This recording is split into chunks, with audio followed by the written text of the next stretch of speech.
Hello and welcome back to day 4 of the CS qualifiers. Stress has retired for the day, and I'm now joined by the endlessly charming Andrew Vedieste. I'm happy to be here on day 4 of the Challenger Series to be with this guy. Yeah, all right, charming may have been the wrong word, but no time to dilly-dally, Vedius. No idle chit-chat. Game 3 is about to start, and it's going to be the current standing leader, Low Priority, taking on the 0-3 Melty Esports. And let's jump right into the Melty Esports lineup. They're going to be on the blue side, and it's going to be Adam in the top lane, Nero in the jungle, Nizki in mid, and Wax and Kiros in the bottom lane. And as you've already said, 0-3 right now. They are out. There is no way that they can make it into the Challenger Series, so these guys, they're going to be looking to try and upset the King of the Hill. Yeah, I think this is the Dream Crush bracket. Yeah, you're not here. You're here to get a little bit more experience, and you're here to shut some other people down. Well, you could also make a bit of your name for yourself. I mean, this is your last opportunity. Yeah. There are plenty of opportunities here in the Challenger Series. People are always looking for players, and if you can make a standout performance here, there's no better place to do it. But also at 6'10", there's a bunch of cool mages. You know, subtle hint, maybe bring something out. Maybe do something crazy. Yeah. And it hasn't all been all bad for Melty. I feel like they've had some strengths among admittedly many weaknesses, unfortunately. Their laning phase is still good. Individually, they're pretty solid. It's just that decision-making, their team cohesiveness that they're somewhat lacking. But you know who's not lacking that? The guys that they're going to be facing. Low Priority. Up in the top lane, they're going to have Kex with Memento in the jungle, Sebix in the mid lane, Hikyu on AD carry, and Zaitan on support. And you're right. This is just an insanely well-rounded team overall. I mean, currently 3-0, making it up to 4-0. They almost guaranteed a slot out of groups. No, if they win this, they're guaranteed a slot. They're going to go 4-0 if they win this. But if they lose, the dream is still alive for some of the lower teams. Yes, so Melty, this is your chance to upset, but it's going to be pretty insane because I think that mid laner Sebix has been nearly I mean, most of the members of the team have been nearly unstoppable. This team has looked amazing, but Sebix, especially in the mid lane, just feels like a standout. This guy has a perfect KDA across all 3 of his games. He has not died a single time. He's been bringing out some pretty... He's been given the Rise one game. Shouldn't have had that. Yeah, definitely not. We learned no. He also ran the Karma, and he's also played the Victor. So he's been playing a couple of new stuff as well as the old stuff, but he's a very well-rounded mid laner that you can just safely rely on to do his job, and if you need him to be that carry, he's always going to be there for you. Yeah, and I think that's an excellent thing to have, paired especially with Hikyu and Zaitan in the bot lane. Guys who, I mean, we saw in their first game, we're like, they seem to put a lot of priority into the bot lane, is what we saw from the open qualifiers, and then when they got here, it was like, oh yeah, they're definitely doing that, because we saw 5 people in that bot lane time and time again, and when you get this team grouped up, they just know how to force these fights. They know how to take advantages, and if you give them anything, it feels nigh impossible to bring it back. It certainly does. You know, I want to think back to the Open Qualifier. They did come as the first seed in the group, and when you and I looked back through the games, I felt like that their objective focus wasn't that strong coming in, but then throughout the series, they've grown, and I feel like throughout this tournament, all they've done is grow, and these guys look like a powerhouse, and I'm confident in saying that these guys are the top team right now in the Challenger Series qualifiers. Of course, we're going to have to see how they match up against Group B teams, if they do manage to win this one, if they can make it to those finals. But we are now in picks and bans. Both teams taking a bit of time. Maokai going to be the first ban out from Melty Esports. Trying to make sure that that one doesn't go over. I feel like this could be considered a target ban, but also Maokai just overall very powerful. On the other hand, Caitlyn, definitely a target ban. Yeah, they want to make sure that Wax is not available to play that one, or not allowed, rather. The Maokai ban, I think we've seen more of a priority on jungles and mids recently, so the fact that the Maokai ban has come out, Melty have just said, we want to put Kex off a tank, we want to put him on a little bit of an off tank, like the Trundle or the Gnar, maybe we can duel him. This feels to me as we see our second top lane ban coming in from Melty Esports in the form of the Trundle, responded with the Zillion. Maybe they want to give Adam the chance to shine, and maybe they're trying to ban a bunch of stuff out so that he can have some kind of optimal pick, because it's a lot of, I mean, technically Trundle is the flex, right? But it feels like a lot of top lane focus coming out. Yeah, it definitely seems that way. Gnar is still left available. We have seen Fiora come out a few days ago. Just trying to think of some of the other top lanes. I mean, that seems to be Echo as well. Echo is the other one. So I expect an Azir ban here from Low Priority. I mean, he is pretty strong. We did see him lose last game against Vladimir, but still a very strong, solid mid laner that I would be surprised if they left him. And as we see Rise banned out too. I mean, Victor, potentially another one you need to ban out as well. Very powerful overall. Nidalee, Kindred, all the junglers are left available right now. So the question is what is our first rotation going to be? We've seen Nidalee traded for Lucian a lot. Do you think it makes more sense for Melty to prioritize their AD carry or to maybe prioritize their jungle here?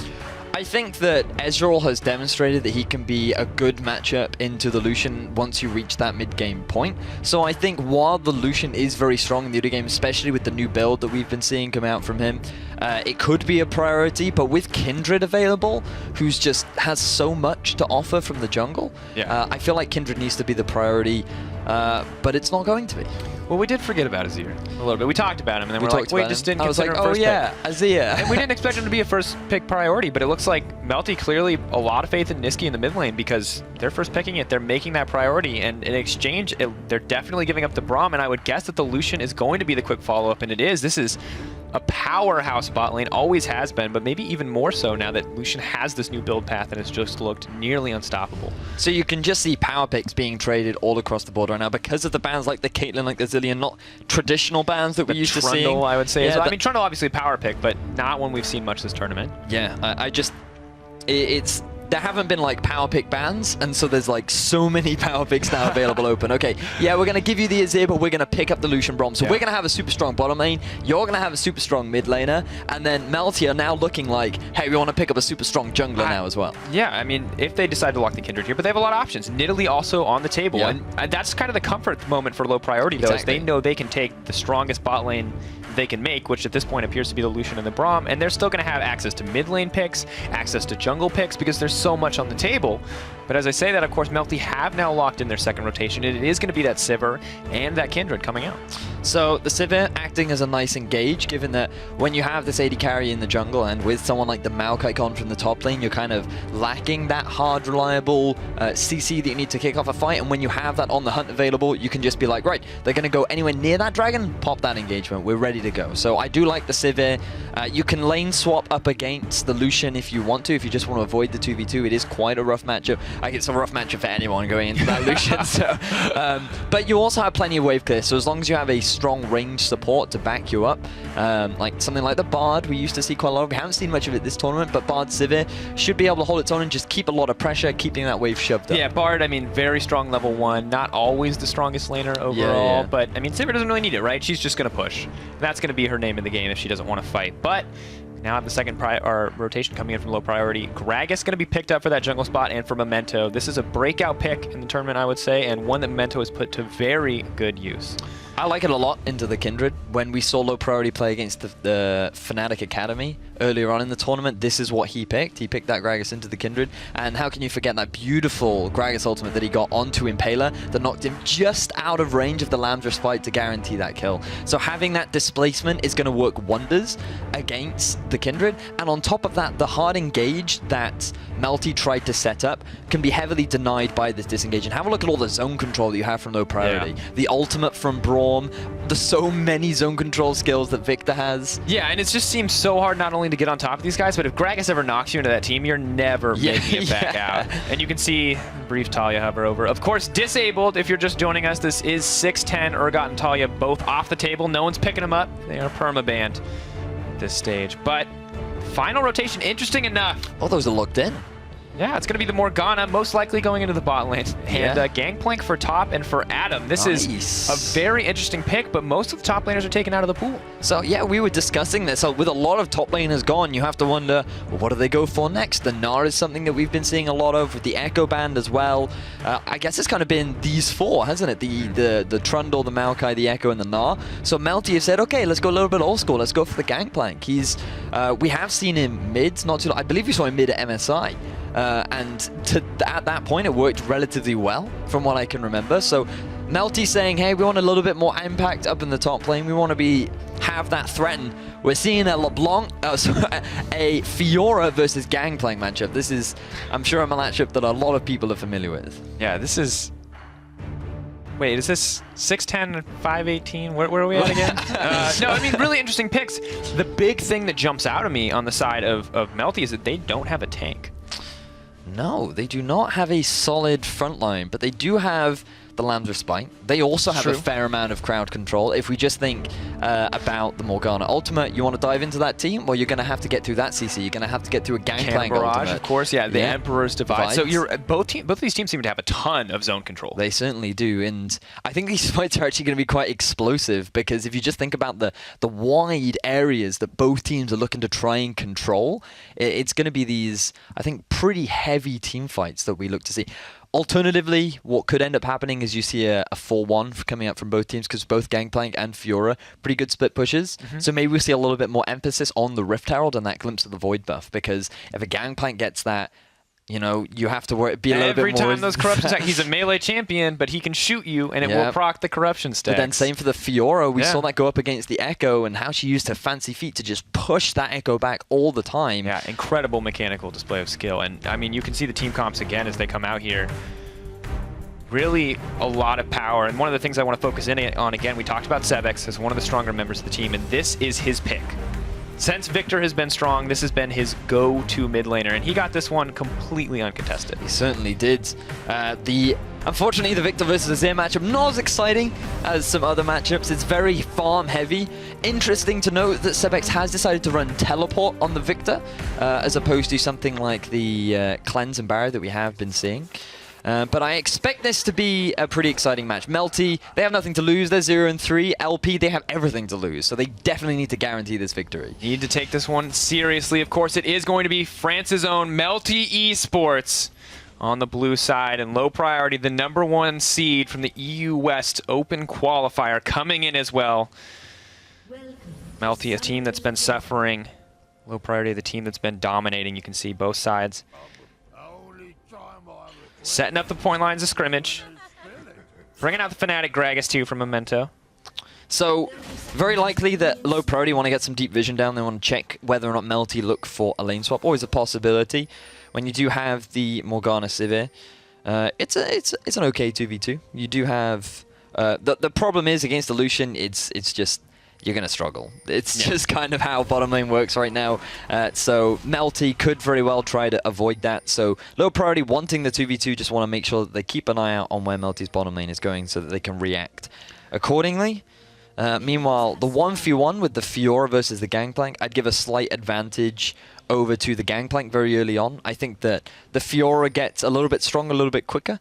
Once she has her first 2 items, but then once you start hitting 3 items, 4 items, I think it becomes very much a skill matchup, and it's an exciting top lane for sure, at least it very well used to be.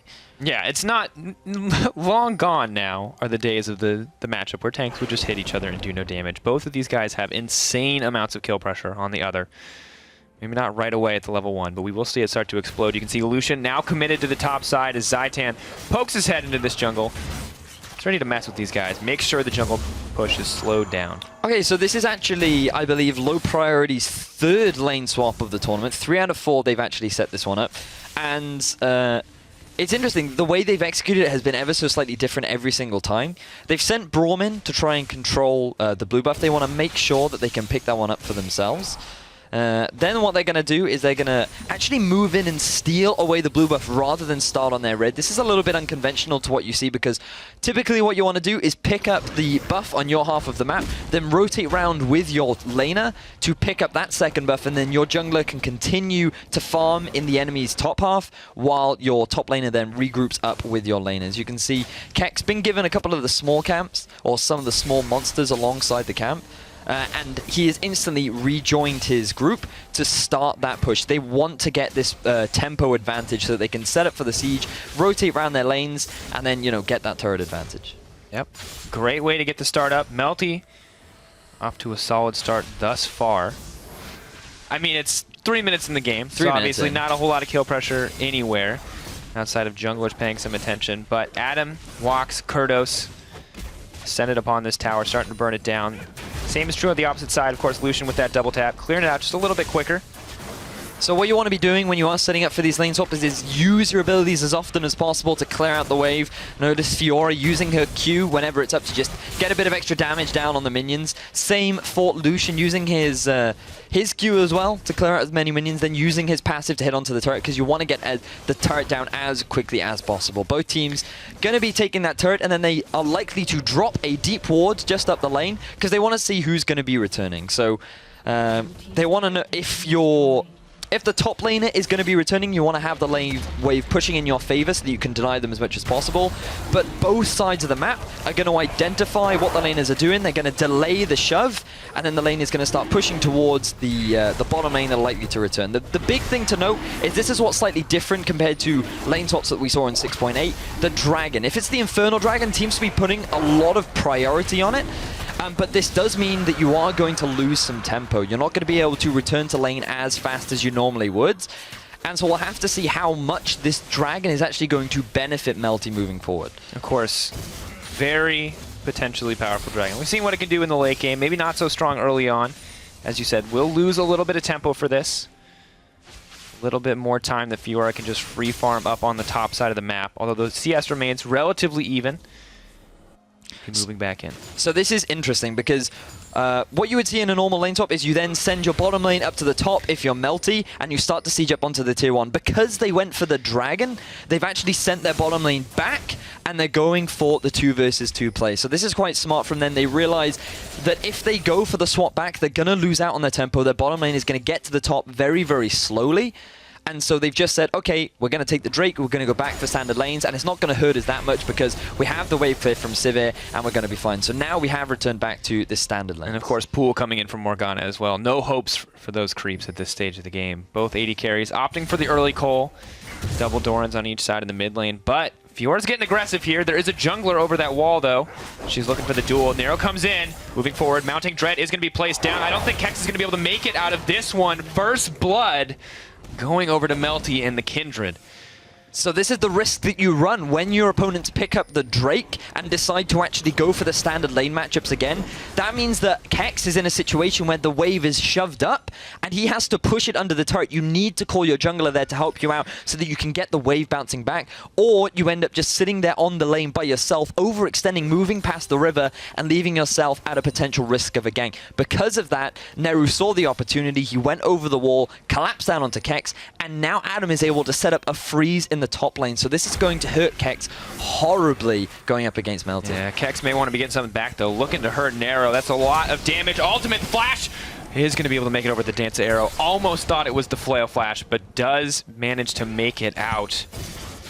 Not more than a quick change of cooldowns, but low priority. Looking to get some kills, looking to even this up. Nero walking up saying, "Can I have this mark, please?" And then being like, "No, get out of my jungle." Forcing the flash out of him.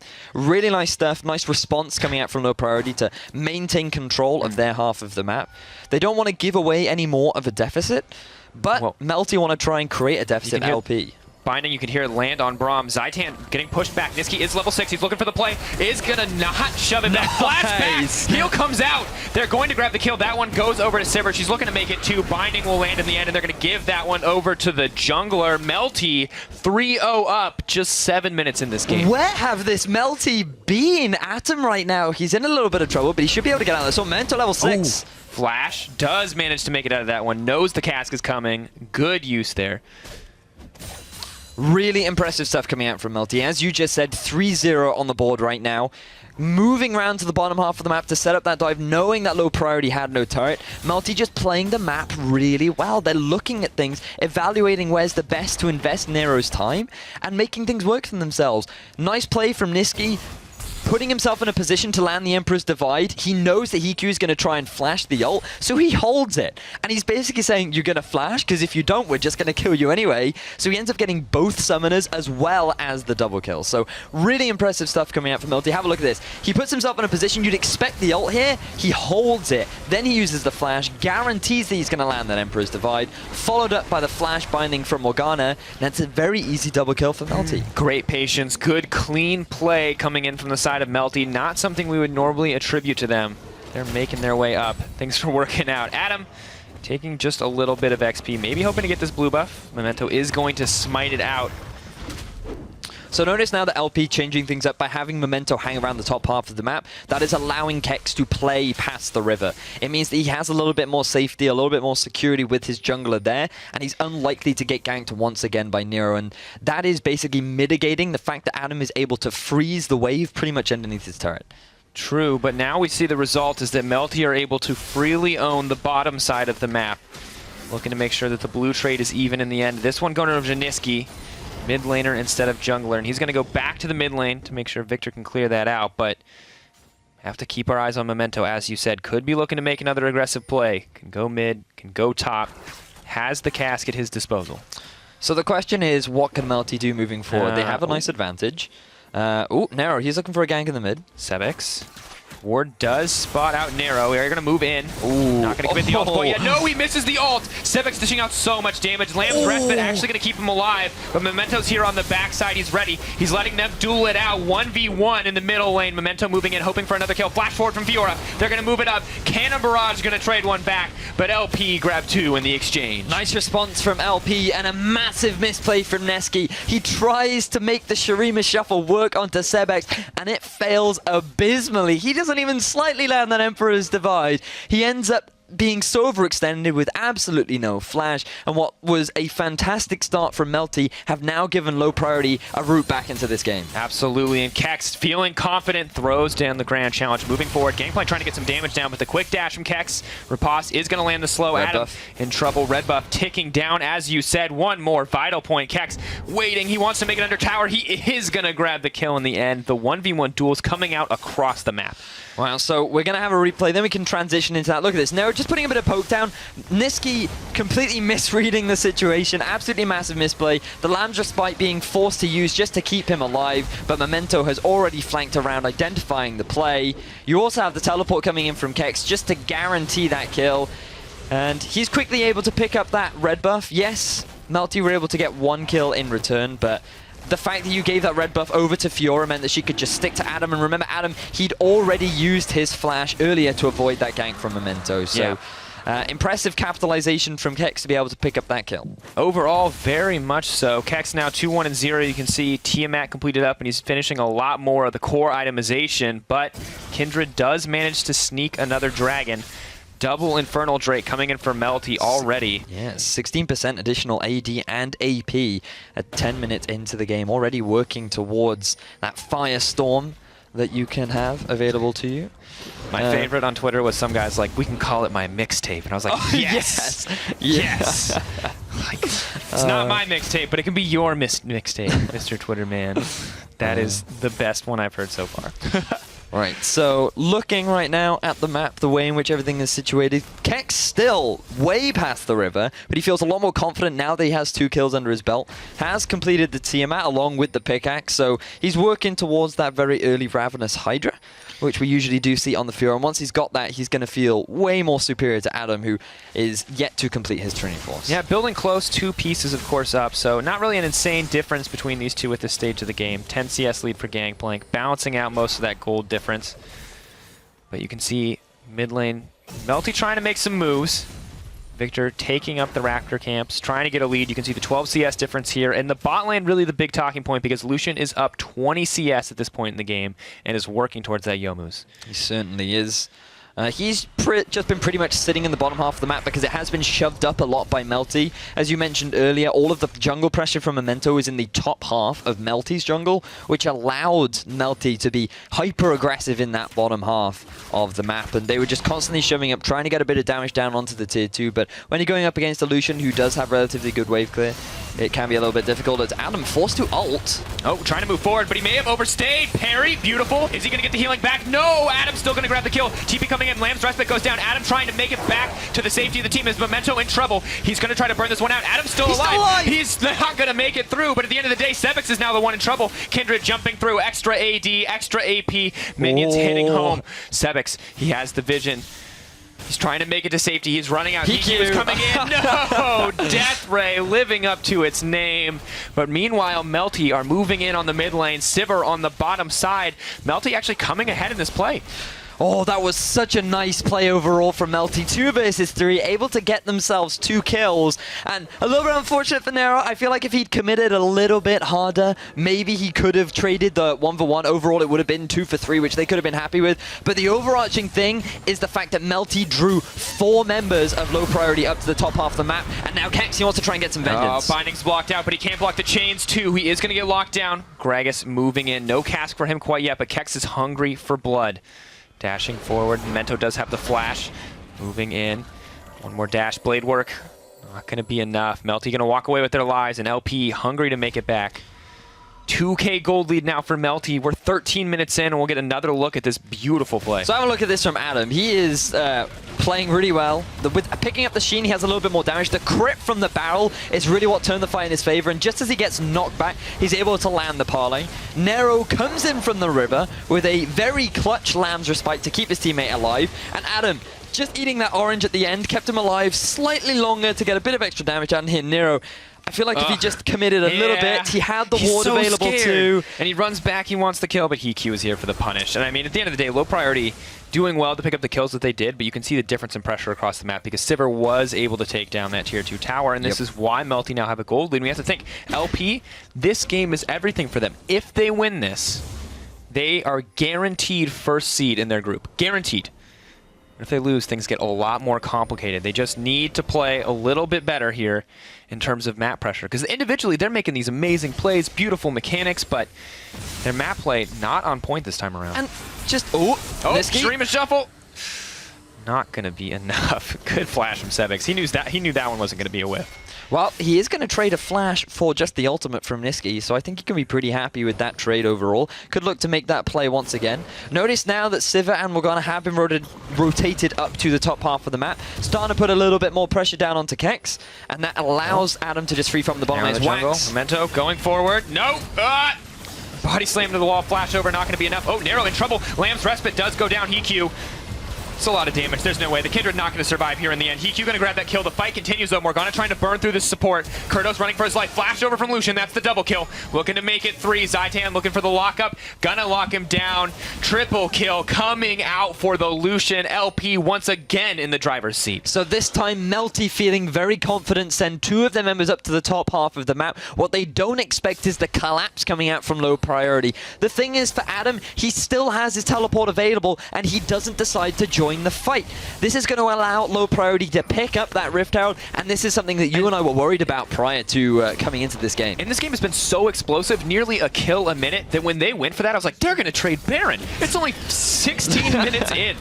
This is the Rift Herald being traded over, but it means another mid lane tower is dropped, and LP once again trading individual power for objectives across the map. So just have a look at the positioning on the map. Melty realized that the collapse is coming out from low priority, but they're quite divided. Nero just sitting in this brush isn't actually able to provide any support for his bottom lane, so he's forced into a 1 versus 2. He almost gets the damage down onto HeQ, but the exhaust actually prevents him from being able to get anything back. Memento, even though he dies by so much time and forces Wax to burn all of his summoners, that results in low priority being able to pick up the triple kill for HeQ, which is absolutely massive for Lucian at 16 minutes. Binding goes down.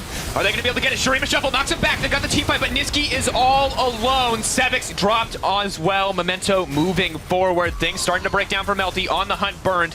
On the run, more like it, as they start to push in. Nero still sneaking this. This is the 3rd Infernal Drake. He's actually going to get this. He flashes to safety. It was all an elaborate ruse. Melty walk away with the dragon, but at the end of the day, it's the 2-for-1 trade in favor of LP. So while low priority were focusing on the fight, Nero was focusing on completing his mixtape, but now that he's got that one ready, they're going to have 24% additional AP and AD under their belt, which is going to help them so much moving towards the late game. Once they finish a few extra major items, just think about that. If you have 1,000 ability power, that's an extra 240 ability power that you have available to you. That's an insane amount of scaling ability power. And the thing we have to remember, too, as we move further in this game is, look at that Sevix scoreline.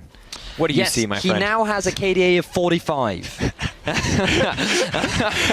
I thought it would be, that would ruin things a little more. But he has finally gone down, and we're going to watch it happen here. It takes a binding from the brush. It takes a Shurima shuffle. And we're not even going to get the chance to look at it because Action is already competing. HiQ, nice dash on that. Azir has to make the saving play.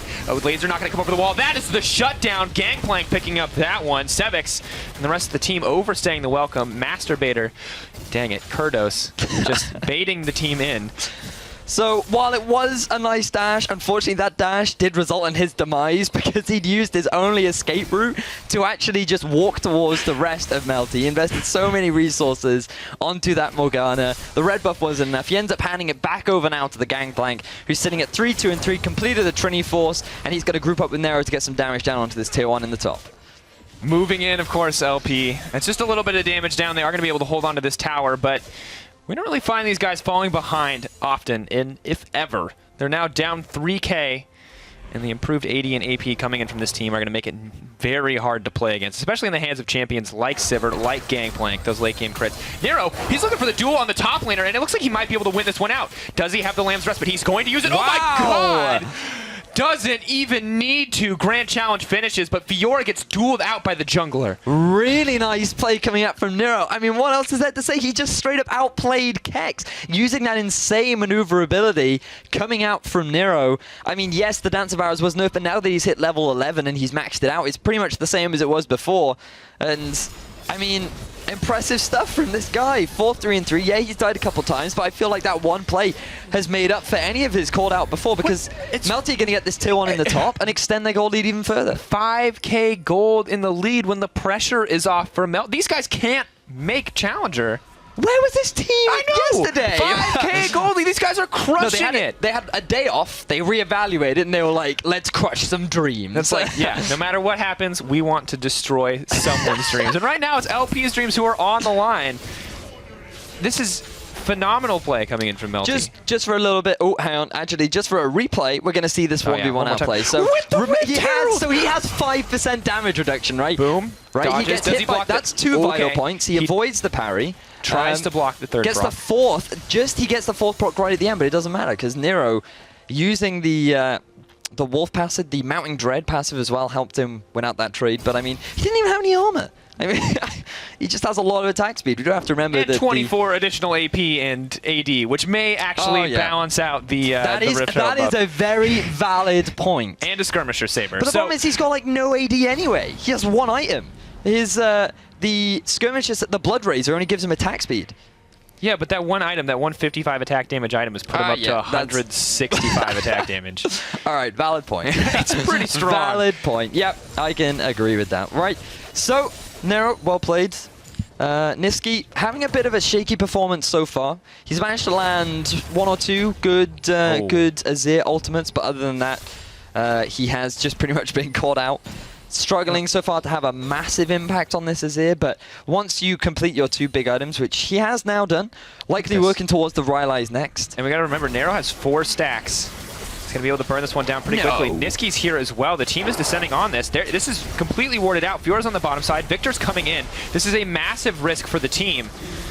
I think they just have to back off here. There's no way they stay on this. Yeah, no, the teleport's going to come in through Kex, and that's going to force Melty to immediately disengage. Notice that Kurdos actually ended up taking a lot of damage from the retreat of Melty right there. But Melty, guys, you're playing really well. Don't throw it away over a Baron. But the thing is that they still came out on top, right? They didn't lose anything, and they gained the TP from Fiora. That's actually pretty massive coming in if they want to keep trying to force this. Certainly is. The teleport is still available on Sebex, so they still have that global pressure if Melty tried to make that play once again. But I feel like the priority could very well be the Drake for Melty, because it is going to be spawning in a minute. It is the Mountain Drake as well, which will help a lot in setting up for your siege, as well as taking down these epic monsters. Let's skip Mountain Drake. Let's talk about the Drake after Mountain Drake. I want to talk about 48% AD and AP. Because you get 50% bonus from the Elder Dragon, so it would be 36. You get 36. 36% bonus AB and AD, which is still pretty ridiculous in its own right. Yeah, and additional true damage over time. Yep. That is a little bit insane. All right. But it only lasts 2 minutes, so you only have a small window to take advantage of it. Oh! Small window for Niski to make it out of this one. He's going to put it to good use. Chaos Storm chasing him down. Just on the end there, getting caught on the turret a little bit. But now Melty look like they maybe make a play. Memento not going to tank the binding. LP grouped in this mid lane. They're trying to make an impact, but Azir doing so much damage already. So have a look at the side waves, both pushing in favor of Melty right now, which is a perfect position for them to be in to set up for their 4th dragon of the game at only 22 minutes in. So they could very well spawn 5 Drakes this game if things go to plan. But they are actually, it looks like low priority. They're just going to leave the wave up in the top. They're going to keep Sivir there from Melty, and this could actually enable them to take the tier 2 turret. There's only the teleport available from Sebix, and if they use that, then they're going to lose all control of a Baron.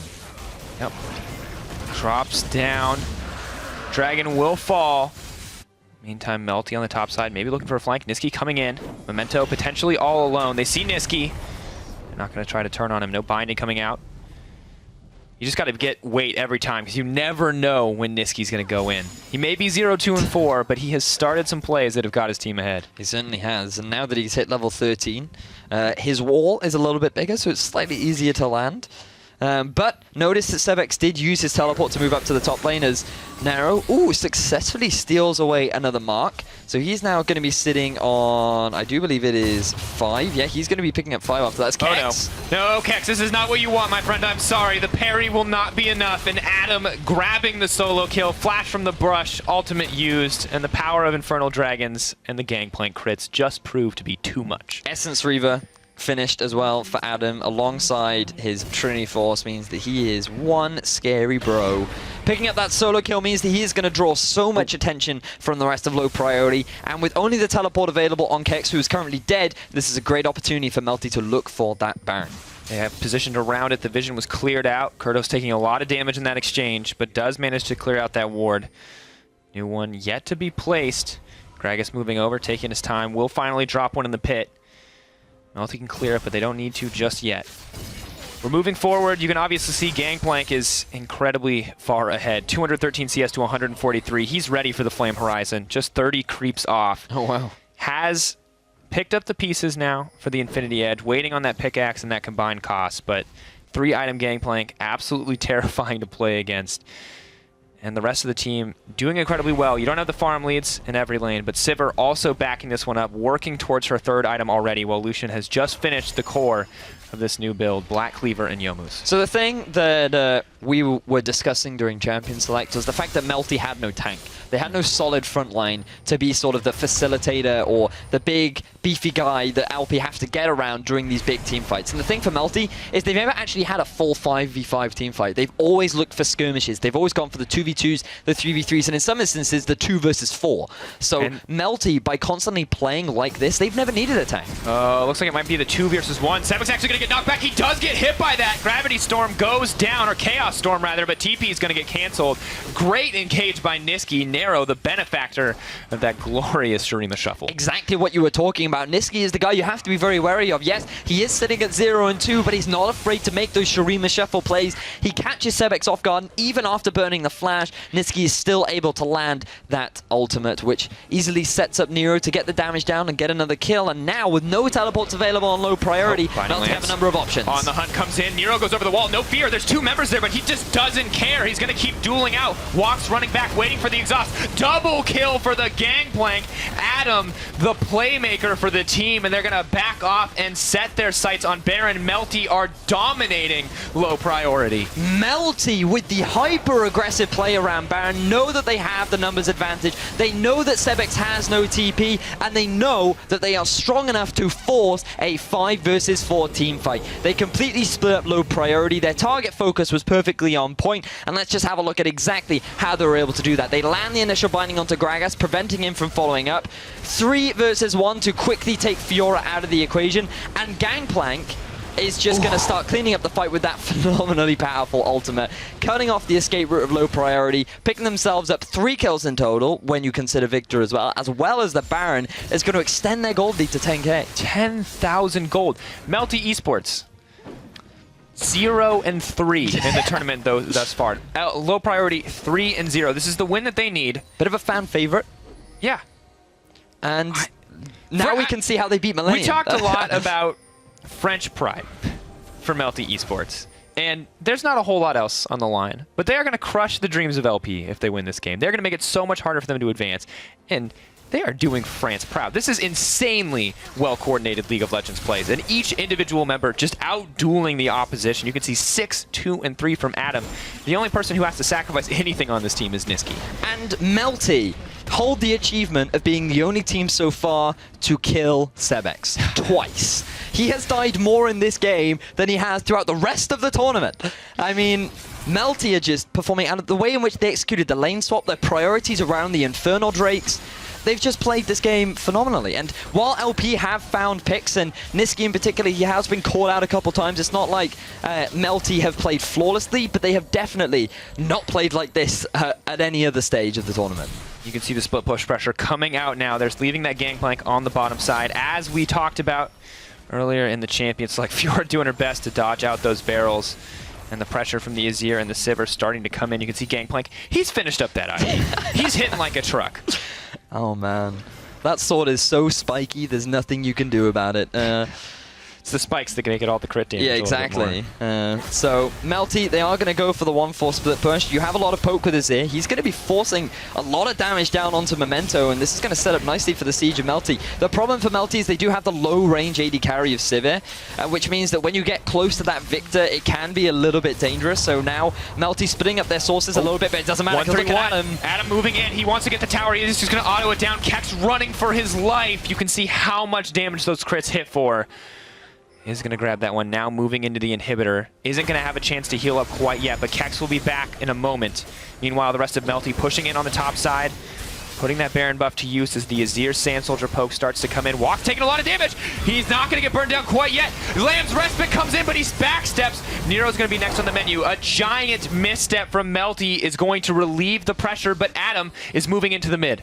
It's not that bad for Melty. Yes, they overcommitted just a little bit. Once that inhibitor was down in the bottom lane, they should have just immediately disengaged. But low priority, they just kept getting poked down every time Melty got a little bit too close to the turret. And this is the problem with their low range setup. When you have the Sivir, when you have the Kindred, it is quite difficult to get within range to start beating down onto that tower. So you end up taking a lot of poke down from the side of LP. They capitalize by getting a crap ton of damage down onto Wax. The full channel ultimate from Sebex, forcing both the heal and ultimate. Just have a look at Wax right now. He oversteps just a little bit. He's going to take a bit of damage from the barrel, and then Sebex is just going to walk up, drop his ult, and there it is. The slight overstep result in Wax just losing all of his health, allowing Memento to get the cleanup. And Nero, while it's a very pretty Lamb's Respite, unfortunately not going to be able to benefit from that whatsoever. Really shiny, really gold, not unfortunately effective at this stage of the game. And you can see the gold continues to be 10k in Melty's favor. LP,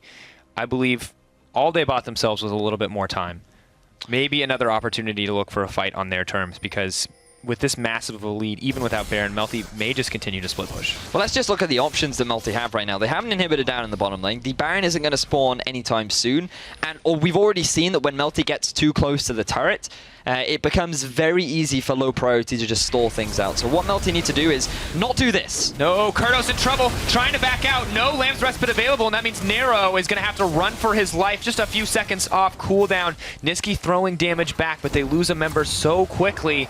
Once again, LP making moves to get back in the game. Melty, they're being a little bit too over-aggressive. Kurdos, oh, look at Zaitan. Oh, Zaitan, flashback, 3-4! What an ultimate, Nisqy! Dishing out the damage, soldiers come forward. Memento, no help. Adam with the ultimate on the backside. Sebex is trying to get something back, but that is the play that they needed. Melty, explosive. Oh my word, Nisqy, I take back everything I've said about you this game, because that was a beautiful ultimate onto 3 members of low priority. Melty could end the game. Running forward, Adam manages to pick up the kill. They burn down the gangplank, but Fiora is next. The shutdown. One auto comes forward, flashes to safety, but that's the second inhibitor dropping. Melty Esports playing out of their minds.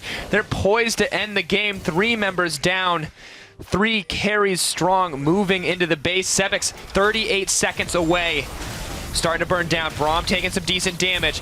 So many low health bars. Kex getting cleaned up, though, in this fight. They're just going to take the inhibitor tower, rather the Nexus tower, and walk it out, though. Melty Let's watch this again. So we're going to get a replay. First, Kurdos ends up getting caught out. Really big misplay from him. Nero has to flash immediately after because he doesn't have the Lamb's Respite. And Niski's like, guys, look, I can see a play happening. It's forming right in my eyes. And notice that Gragas going to base on a ward. Niski sees this as an opportunity, and he goes for the fantastic Shurima Shuffle. 3 members, low priority flash, but they just flash into a gangplank. Oh my god, that's the worst part. It's like this moment where they're like, oh, we're just going to flash to safety. I thought it was going to be bad when the cannon barrage was not layered on top of the zero, but it's like, listen, you got 2 choices. You die to the team or you die to the cannon barrage. It was just so good from Melty. I'm just really impressed. 18-14 right now, 12k in the lead. Baron has to be the next objective for Melty. They have 2 inhibitors taken down. The bottom lane one likely to respawn relatively soon, but there is no teleport for Kex right now. Adam can just keep the pressure up in the bottom half of the map. He can continue his fantastic split push game, but they're going to be able to take this insanely quickly. They have the 3 Infernal Drakes as well as a Mountain. They have a full-blown Volcano right now, and they're going to use that to just pick this Baron up and end the game. Is there anything left for low priority? I mean, like, what options do they have left to end this game? Gragas could get a fantastic ultimate. Low priority get a pick. Question is, can they do it before this Baron's gone? It's getting burned down. Oh my gosh. 3 members hitting it, 3 carries are hitting it, 4 now that the gangplank is in there, instantly deleted. Memento doesn't even have a chance to get over that wall. They're going to take their time, they're going to back out here, but at this point, it's the closeout. Melty, the hero that Group A needed, but is it the one that they deserved? I mean, just really impressive performance. Not the hero that LP needed. LP needed the Melty from day 1, or day 2, or day 3, but day 4 Melty, let me tell you, completely different beast. Adam getting aggressive. LP, last shot. 1 more play. They have to make it count. Surprise, not going to be enough. Moving forward, not going to get the cask. Beautiful black shield onto Niski. Kex suddenly left all alone. He's going to take a ton of poke damage here. And I think that was LP's last shot, and it missed. So, Melty, they had to use a couple of resources there. Notice that the Emperor's Divide as well as On the Hunt, and now not up for Melty. Sebek still has his ultimate, the culling is still there, Fiora still has her damaging ultimate as well, so low priority do have the spell advantage, but do they have the damage advantage? Oh, moving in. Low priority. Maybe looking for something else. Oh my word. Look at the poke coming out from Niski, that is horrible. That is 3 Inferno Drakes right there. I don't think LP liked this mixtape whatsoever. Moving in. Oh man, this is... Look at the slow bleed from that cannon. It's so hard to watch. It's like the slowest death ever. Lamb's Respite's going to go down. Just going to use it for the healing there, keeping them alive. Oh, they want to get the fight. 2 people knocked up. Jumping out is where's the gravity field. It's not going to come in quick enough because Cannon Barrage is going to pick up one. Sivir's going to pick up the other. Kex and Memento off to the side, but they're running for their lives. My god, the crits! Burning through those health bars. Moving in. 3rd inhibitor's going to drop. Adam just doesn't even care. Finally, gonna proc up there, eat some oranges so it's K. They're looking to end this one. Niski, 1 more Emperor's Divide. Melty with the win from nowhere means that this, for them, they gotta crush the dreams. And today, those dreams are of low priority. And my god, what an upset coming in here. And here's insane. Here's the big thing. Melty won there, right? Fnatic are now, I believe, out of contention. Yes, they are 1-3, same score as Melty. They cannot, because at the moment you have SK lost to Misfits, so they're at 3-1, I believe.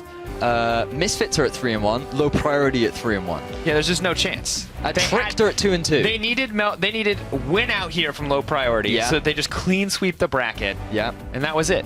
That's all low priority needed. They needed 1 win here against the the lowest seeded team in the group so far. I mean, these guys were 0-3. They haven't taken a game off anyone. Yeah, and with LP and Misfits both at 3-1, of course, that's what shuts down the hope now for Fnatic as well. Misfits are going to be looking like, ooh, Melty, we love you guys very much. Same for SK Gaming, you know. There's the chance for that first slot. Tricked even have an opportunity to, as long as Tricked win their next game. Like, I honestly thought Group A was decided. I thought low priority, that's it. I mean, I said at the start of this game, low priority, the best team in this tournament. Cast a curse, my friend. Every time you try to praise a team. I think a little more than cast a curse. Melty played out of their minds. I know, right? I mean, and that's the thing. That is the thing. Low priority, they definitely made some misplays.